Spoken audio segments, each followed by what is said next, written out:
ang lahat ng opisyal ng gobyerno na manifesto saying na pag sila ay nahuli na pumasok sa korupsyon, huli pa lang magre-resign sila voluntarily.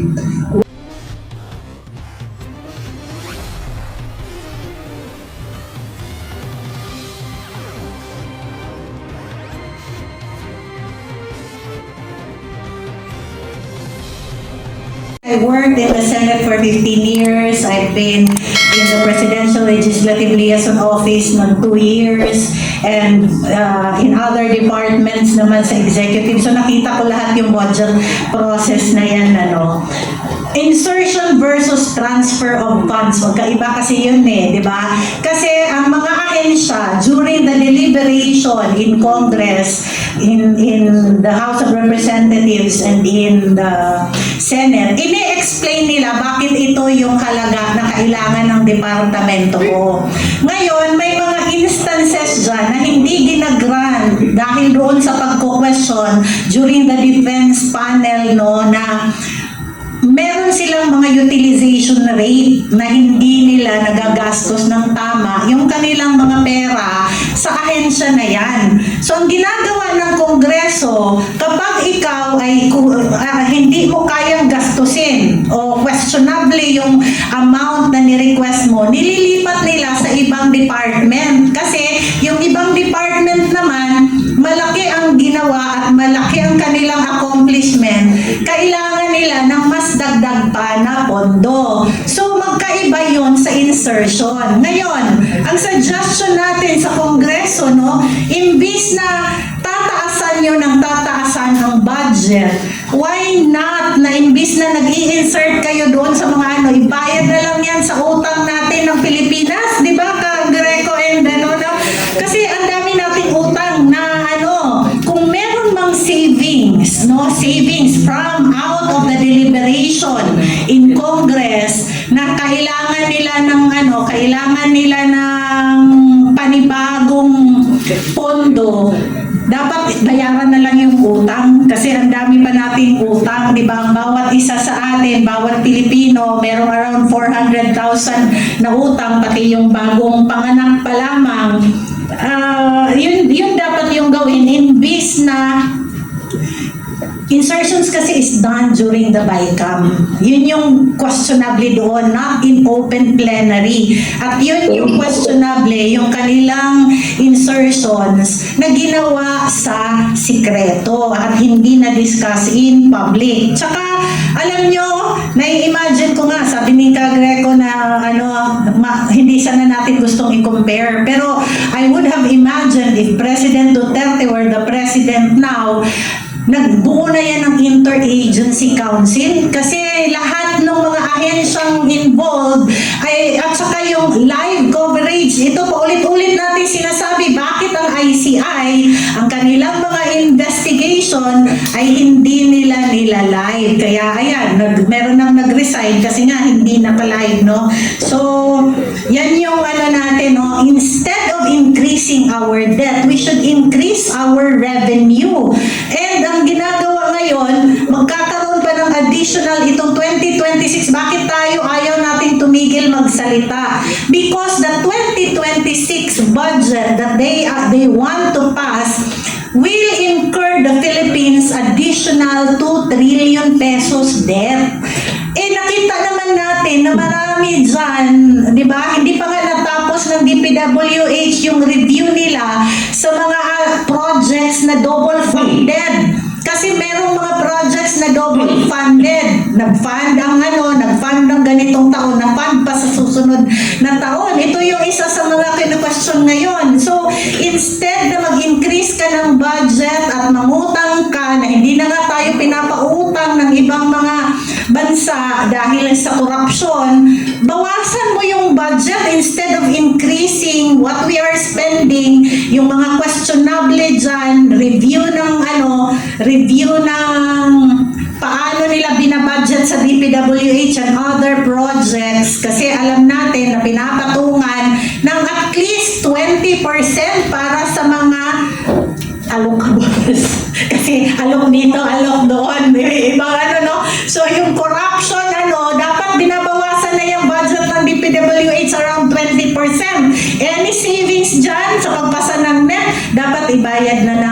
ibayad na ng utang ng Pilipinas. Dagdagan ko lang po, no? Noong November 30, isa po sa mga nagsalita ng programa dito sa PDP ay yung dating DBM Secretary, si Attorney Wendell Avisado. Alam niyo po, sinabi niya, nung time ni Presidente Duterte, kung ano ang pre-propose ng Presidente, yun ang in-approve ng House of Representatives at saka ng Senado. Anong ibig sabihin? Walang insertions. Sabi niya, bago pa lang namin matapos ang budget, kung merong mga requests, no, yung mga probinsya, sinasabihan na kami para masama na sa programa. Kaya makikita niyo wala. Nagkaroon ng attempt, I think, noong 2019. No? Sinubukan nila magkaroon ng insertions. Pero vinito ni Pangulo. Yun yung hinahanap nating decisive na action. Ngayon, pagdating naman po dun sa accountability, kasi natanong nga tungkol kung may kakulangan ba ang batas. Hindi ba sabi na nga natin, ang dami-dami na nating batas. Pero ang hinihingi nga natin ay action. Mano ba naman dito sa pagsulpot ng issue na to, linggo-linggo magpakita si Presidente sa publiko. Report to the nation. Ipatawag niya yung mga sekretary niya. Ano nangyari dyan sa departamento nyo? Mag-ulat kayo sa bayan. And then, magtanong yung taong bayan. Hindi ba, Chairman, nung time ni PRRD, pwedeng mag-phone in questions, pwedeng magpadala. Pwede naman hindi ba? At sasagutin sa harap ng taong bayan. Anong oras noon nag-uulat sa bayan? Madaling araw. Madaling araw. Hindi ba? Ang dami tayong PM. Ano? 10 p.m. PM pataas. 10 p.m. Kasi hindi naman yata si Presidente na madaling araw. So wala namang pinagkaiba, hindi ba? Hindi na nga daw siya natutulog, hindi ba? Sabayan natin siya. Tama? Sabayan natin. Kung ang Presidente hindi natutulog, lalo na yung cabinet members, wala kayong karapatan matulog. Mag-ulat kayo sa bayan, sabay-sabay tayong huwag matulog. Tama? Okay, so yun ang hinihingi namin. And then, unahan ko lang si Chairman, pagdating naman nga po dun sa mga aksyon na sabi kung may kakulangan, Chairman, I think magandang advice natin, i-activate uli yung NCCAC, no? Yung National Coordinating Council Against Corruption. Ano yun? Ito po, sa bawat ahensya, naglabas po, idea po ito ni Chairman Belica. Bawat ahensya ng gobyerno, merong anti-corruption committee. At every quarter ba? O every month, magmi-meeting yon. Merong head para mag-report sila. Pero, doon pa lang sa loob ng ahensya na yon, mariresolve na yung issue kung merong mga reklamo, hindi na kung saan-saan iikot. At kapag hindi ito inaksyonan, pwedeng magreklamo sa ARTA. Bakit? Kasi under Republic Act 6713, dapat may aksyon ang bawat sanggunian, bawat ahensya ng gobyerno kapag sumulat ang isang mamamayan. Sa loob ng 15 araw, kapag kayo po ay nagpadala ng liham sa kahit na anong ahensya ng gobyerno, kahit po yan sa LGU, kailangan sa loob ng 15 araw, may sagot sila kung ano ang ginawa nila dun sa reklamo nyo o tungkol dun sa sulat nyo. Dapat may action nyo.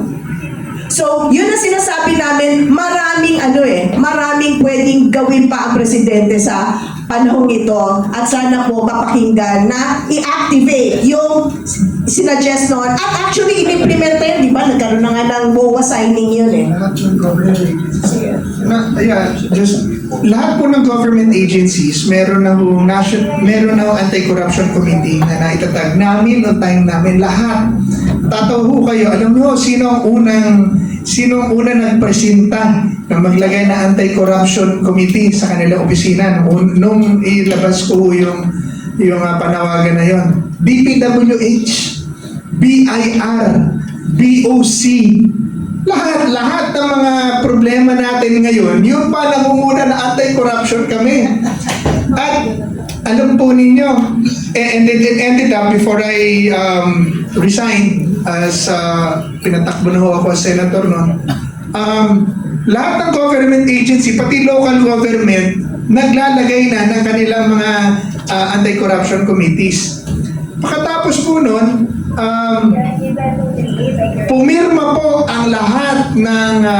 opisyal ng gobyerno na manifesto saying na pag sila ay nahuli na pumasok sa korupsyon, huli pa lang ha, magre-resign sila voluntarily. Wala pong nagreklamo publicly na, bawal yan. Pwede naman nireklamo, teka lang, meron kaming security of tenure. Pero nung panahon po na yon, sa takot ng mga opisyal, sa Pangulong Duterte at sa ating pamahalaan, pirma sila. Pulis, pumirma. Pulis, tanungin niyo po yung mga pulis kaya, pumirma sila doon. Eh yung ginawa nitong, di ba, ng DILG noon, 2,000 hiniral lang ang pinapirma ng resignation. Eh ba, ingay-ingay na. Ito lahat pumirma. Bakit? Because iba ang kultura talaga noon. It was not about the law. It was about the leadership. You know, today, if President Marcos will have a change of heart, he can do that. He can do that, right? You know, gising siya ngayon, punta siya doon. I'm ordering everyone, you know, to investigate everyone that has been investigated. At maniwala kayo sa akin, congressman man kayo, contractor din, pag hindi nyo ibinalik, sa loob ng 3 araw, mga perang ninakaw nyo, kakalabusuhin ko kayo. Tingnan nyo po kung, that is my words, pero let him say it in his own words. It will have the same effect. In fact, di ba si Ma'am Malu Tikia, frustrated, di ba, doon sa Public Information Officer ng palasyo, humihingi ho siya ng datos, hindi mabigyan ng datos. Di ba? Samantala, I'm sorry again to compare, nung panahon ho ni Presidente Duterte, siya mismo ang nagpapangalan. Tama, Chairman? Yes. Pinapangalanan niya talaga. So, walang takot talaga, no? Ngayon, may pinangalanan si Saldico. Mano pa naman, banggitin. Yun ang sinasabi ni Chairman, di ba? Banggitin ni Presidente yung mga pangalan na dapat imbestigahan. Hindi yung, sige, imbestigahan lahat ng sinabi ni Saldico. Sino ba yon? Tama? Kung wala kang takot, sasabihin mo, sasambitin mo yung pangalan. Yun ang hinahanap ng taong bayan. At saka dagdag lang natin, no, kalalabas lang yesterday yata, no, the satisfaction rating of the president right now, kasi nagsasalita tayo ng numero, is only 21%. Tumataginting na 21%, palakpakan! Diba? That means the people is already so much nasusuka sa administrasyon na ito. This is the lowest ever in the history of the Philippines na ang presidente ay naka-receive ng 21% satisfaction rating. And hindi ba siya nahihiya kung sa Japan pa ito nagharakiri na ang merong ganitong rating na public official. And the fact, no, na sinabi nga ni Kaivet, hindi man lang niya ma-mention, it appears that the president is protecting lahat ng mga magnanakaw. Ate Astra, linawin ko lang ha, yung 21% po na yun, 1% lang talaga yun. Hindi, kasi yung 20 doon, commission yun eh. Tama. Kung 25, sabi ni Saldo, hindi negative 4 na. Siguro yun lang po yung mga kumita, yung 20% na yun. Sige lang boss, tuloy-tuloy nyo lang boss. Okay, pagbabago, tuloy-tuloy laksan mo lang loob mo. Kaya ito, panawagan ko sa mga religious leaders, no? Now, manuwagan talaga kayo sa Pangulo na, do what is right and what is moral. Magsisi, magbalik, and apply justice. Meron pa akong iba, pananalangin pa si Pangulo na parang hindi naman i-review. Okay, panalangin, pero kailangan i-review mo. Alam niyo, si Nathan noon, sila Isaiah, sila Moses, hindi naman naghalik puwet sa mga pharaohs, mga hari yun eh. Sinabi nila yung mali. Ikaw, may kabit ka. Sabi nga ganun. Sabi ni Nathan kay David, ikaw may kabit ka. Tapos si Elijah, sabi kay Ahaz, ikaw, ninakaw mo yung vineyard, yung lupa nung katabi mo. Uhusgahan ka ng Diyos. Nagsisi yung mga tao. Hindi yung pupunta ka doon, pananalangin mo, para sa sabi mo, sige lang, pagpapalangin ka ng Diyos, tuloy ka lang. You know, so mga kaibigan, mga kapatid na nakikinig sa atin ngayon, yun yun naman ang kaya natin gawin. So patuloy po natin panawagan yan. Okay lang yan, nasa Facebook kayo, yan na talaga ang panahon ngayon. Okay po yan. Manawagan, let's protest.